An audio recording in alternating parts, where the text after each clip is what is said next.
Hey, we're live. We are live, we are live, we are live, and I'm excited about it. I got to wait just for a minute for Instagram to go live because it has its own little delay, and I hit go live there. So I want to talk this morning about fear. Fear. False evidence appearing real. Face everything and rise. Forget everything and run. Sometimes people talk about not having fear, talk about overcoming fear. I've even written a book, Walking Without Fear, based on the idea that you can go through life without being controlled, debilitated, prevented, destroyed, ruined by fear. And I use this picture in the background. It's a picture that Chatty drew for me. It's beautiful. It's a lady at her desk writing. And sometimes I use that on purpose because, well, I'm doing a couple of things. So right now, you'll be seeing this pretty quick. I got a thing going on about writing, and I've seen so many ads. I get emails all the time, and I see these Facebook ads from a couple of different people about writing books. And I want to talk about that, but not today. So I put this picture of this woman writing a book because that's a place where people get afraid. Writer's block, and they stare at a blank page and all the rest. And so I want to use that as a metaphor, not just for writing books, but your life. Do you stare at the page of your life and worry? Like there's two layers. I had a client this morning reach out to me. I actually responded this morning, reached out yesterday or day before, and they were talking about things that are, present for them on the plate, due right now, and the things that are difficult, and they have a number of challenges, but then so do you. You got challenged right now. You got things that are hard. You got things that I got two right now today that I got to deal with. One is a car. I sold a car to a dealership, and now they're trying to back out of it. They're trying to back out of the deal. They called me and said, oh, yeah, never mind. But they already signed it, so we'll see what happens. I could be worried about that. I'm not. Whatever's going to happen is going to happen. They're either ethical or they're not. And then we'll go from there. But it's not a fearful thing. This writing right there, this woman, in this case, writing a book, at that moment, she may have a creative breakthrough and blast through a page or two or 10 or a chapter or whatever, or not at that moment. But there's a difference between that and fear. Fear is this sort of unnamed, unknowing thing. And you know what it comes from? At the core, it comes from feeling we are not enough. We can't cut it. We're not good. And I was reading in a book this morning as part of my 2.5-hour morning ritual that I do every day to prepare. I was reading in a book called Speaking Being, which is a big, fat book. I mean, it's honking, It's not even the size of a regular book. It's enormous. 11 by 17, and it's several hundred, 500, 600, 700 pages long. Looks like 600, 700. I'm looking at it because it's open on page 300, I think. But anyway, it's about a fear exercise where you imagine that this little part of it is about a fear exercise where you imagine that the people you're most afraid of are right next to you, and you're scared of them, and then you big it, larger, the whole city, the state or province, the world, the universe, they're all angry at you, frustrated at you, going to get you, and you experience the fear, and it's overwhelming, and then you realize that every person, and here's what I'm talking to you, me, we're just as afraid of you as you are of me. Now, their suggestion is that you realize how absurd that is, and then laugh about it. So that's one idea of the approach of fear. Another thought is to imagine what the worst thing is that could happen. Well, the worst thing that could happen, in my little tiny example of this auto dealer trying to renege on the purchase of a car, or buying an older one from me, is that, the worst thing, I get in a fight, I could hire a lawyer, I probably won't, I could. So it's not the end of the world. Nothing is the end of the world. So here's what I want to get to fear. The basic underlying thing of fear. There's two areas. We have the energetic world, spiritual world, and we have the physical world. Now, sometimes we, in the woo-woo speak, people call that the 3D world and the 5D world. And I don't know what happened to 4D, but whatever. Maybe it's because 3 dimensions is the 3 and time is the 4th dimension, so we just jumped to 5. I don't know. But we have a 3-dimensional world, which is the physical reality of our problems. I got to go to work. I got to manage people. I got to make payroll. I got to do budget. I got to finish projects. I got to make sales. I got to have my funnels work. I got to make my boss happy if I've got a job. Those are the 3D problems, the problems that are clear and present. And we live often with this underlying idea that if I don't, something bad's going to happen. That's just not true. Let's see what is true. If you don't, something's going to happen. Yeah. And you've already decided that it's bad, and so that's what creates the fear. So if I go through this deal with the car, or I'm going to work and I've done something or not done something, and I'm afraid I'm going to get in trouble, there's the word afraid again, it's because I imagine that the consequences of dealing with the car are going to be unsuccessful, unsatisfactory, or the project at work is going to suck, and you're going to be in, quote, trouble or fired or whatever. And you imagine that that's a bad thing because that's as much as your mind can conceive. What if it's the very best thing that could happen to you? What if every single thing is, and my job is just to figure out how it's the best thing?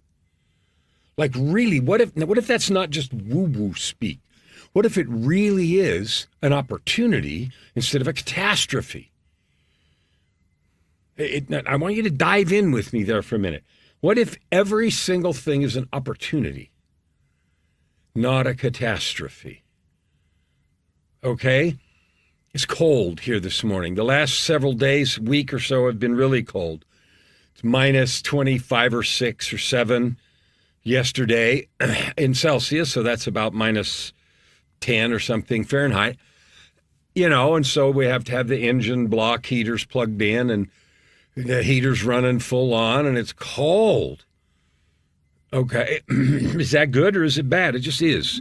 I live in Canada in the wintertime. It's supposed to be cold, so it is. I saw the weather prediction over the weekend. 70% of the U.S. is below freezing. Okay, we've got Arctic air. Now, that might be a so what deal for you. You might be a disaster, but it's what you make it. So even 3D problems. I'm running out of money in my bank account, and I got bills due. That's a 3D problem. Real world, bills are due, car payments, house payments, rent, mortgage, whatever. What if instead of being a problem, it is an opportunity to look at what you're spending, an opportunity to figure out new ways to make money, an opportunity to make a conversation or have a conversation you haven't dared have, to explore a new business, explore a new job, get busy and serious about the job you're doing. Right now, I've got an opportunity. I'm just finishing up another set of 3 songs to put up. And I'm thinking, okay, I want to get these more publicly available, publicly sold than I have. Sold I don't care about, but heard. Why? The songs are about growth and opportunity and power and lifting and serving. I got a song even that's about the profession of coaching, which I wrote to sing when I gave a keynote speech at an event several years ago. But I want them to reach more people, not because I'm thinking money, money, money, even though I'm thinking money, money, money. Because it helps me do more, reach more, lift more, bless more. But what I'm really thinking is, what if this song could encourage 1,000 and then 10,000 coaches to realize how powerful their mission is instead of being afraid of, I won't sign clients. Oh no, what am I going to do? What if that were true? What if this woman here writing this book is going to really change somebody's life? Instead of being afraid that nobody's going to like it. What if that's true? So 3D fears are real. If you're going to lose your place to live and live on the street, that's a real problem. But it's still an opportunity. And what I'm suggesting is the fretting doesn't solve it. The acid in your stomach, the aching in your heart, the terror in your mind doesn't solve it. So, one thought is I'm going to eliminate fear, and that's why I wrote the book Walking Without Fear, because fear is an emotion, right? It's a neurochemical cocktail. I don't have to experience that neurochemistry. And that's the whole point of walking without fear. But without going through an exercise in eliminating fear, instead, why don't we make a choice? Well, I should challenge you today to make a choice.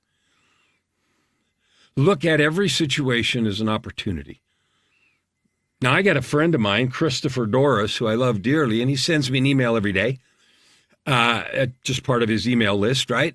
And he talks about mental toughness, and he talks a lot about negative emotions, complaining and fear and anger and stuff, being stupid makers. They wreck our physiology. They wreck our chemistry, and it makes us less creative, less powerful, less lovable, less everything that we want. And so the question isn't to fight with them. The question is simply to allow them and then let them go. I'm experiencing uncertainty and predicting a negative outcome. I'm going to suck. Okay, I'm experiencing that, and I'm going to let it go and get my ass in the chair and get to work because I choose to. What if that? Now, we've been focusing on this 3D problem. I want to go to 5D, which is the energetic, the spiritual realm, the thing that underlies everything. You know what we finally discovered in science? The infinite vacuum of space, all that emptiness. Now, this is science. This is not woo-woo crap. The infinite vacuum of space isn't empty. No, I can't go there and breathe. My blood will still boil, and I'm still going to die as to this physical body. But what we now know is that the emptiness of space is full. It is packed with little particles popping in and out of existence, quantum physics, blah, blah, blah. But the key there is that it's completely different than we imagined. And that means every piece of space in between galaxies, the emptiest of all empty, isn't empty at all. It's packed with quantum reactions. And it is from that field of quantum weirdness that everything is created. So let's go one step further. That energy underlies all creation. I choose to call it love. Love is the organizing principle. And I don't mean some piece of vacuum loves me or you. What I mean is the infinite intelligence that underlies all things, that organizes it, is fueled and powered by love. Now, if you want access to it, then you and me, we need to figure out how to be love. We need to figure out how to be kind and thoughtful and more loving and lifting. And when we do that, the universe, as it were, comes to our aid because like attracts like. You hear all the time, you vibrate at this wavelength and you attract all that. It's true. And those are just different ways to think about our interaction with that energetic field. So if I'm fearful energetically, if I believe in a cosmic sense that I'm valueless, that I'm a piece of crap, an accident that just showed up here, then that's the kind of energy and creative force I will attract. On the other hand, if I choose to believe, and what you believe is your choice, that I'm powerful, full of love, creative, and I add good to the world, then that is what I attract. What that means in the 3D world is I attract better solutions. I grab those opportunities. I do better with them. I make things happen. I speak things into existence. So the idea about fear isn't just whether or not you experience the chemicals of fear in your bloodstream. Yeah, you're going to experience those. Understand them and let them go. Instead, replace them with faith. Love. I was just reading that book that everybody talks about all the time. Again, I've read it before. Think and Grow Rich, right? Written a bunch of years ago, 80 or 90 years ago, 1937, I think. So coming up in 90 years. And one of the key 13 principles is this idea of faith. Faith, what is that? Some church? No. Faith is a certainty, an energetic certainty that the vision you see for your life is already in existence and you're pulling it into reality. That means cash. That means business. That means the book you are writing, like this lady. That means the relationship you're looking for. That means wealth and depth and power and love and caring. That is all there for you unless you and me, unless we push it away by our negative vibrations and thinking. And I know I'm talking in weird language, vibrations, woo, woo, woo, woo. But we all know what that is. So the work we have to do, we can either ignore the energetic and just get busy on the physical, making money, paying bills, worrying they're going to be okay, or we can, and we still have to do that, but we can attract power, success, creativity, ideas, energy, perseverance by working in that, quote, 5D world first. Now, if you don't know how to do that, I say this a lot and I talk about it. In fact, I'm going to New Orleans in this weekend, this coming weekend, to speak at an event. And that's what I'm talking about how to prepare yourself. If you don't know how to do that, then get a hold of me. There's a URL on the screen, kellenflukigermedia.com. Go there. Reach out. Let's talk, because I have learned. I wasn't born this way. In fact, I was born repelling it as bad or worse than anybody else. But I've learned how to attract and live in the power of creation. That means things like writing books, making music, creating coaching programs, speaking from stage, affecting others, lifting and blessing, love, create, serve are my 3 words.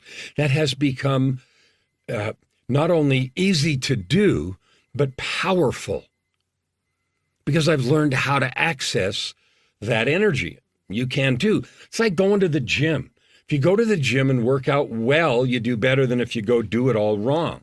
We've all done that, right? I own a recording studio, make music. I used to do it wrong. And I don't mean wrong, but not the most effective way. Now I do it better.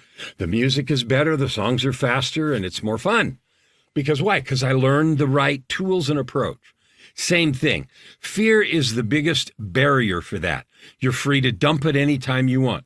If you want my help, go to kellenflukigermedia.com.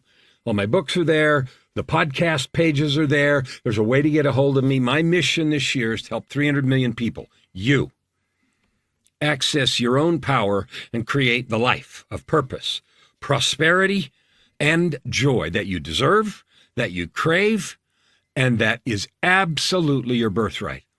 I'll see you tomorrow.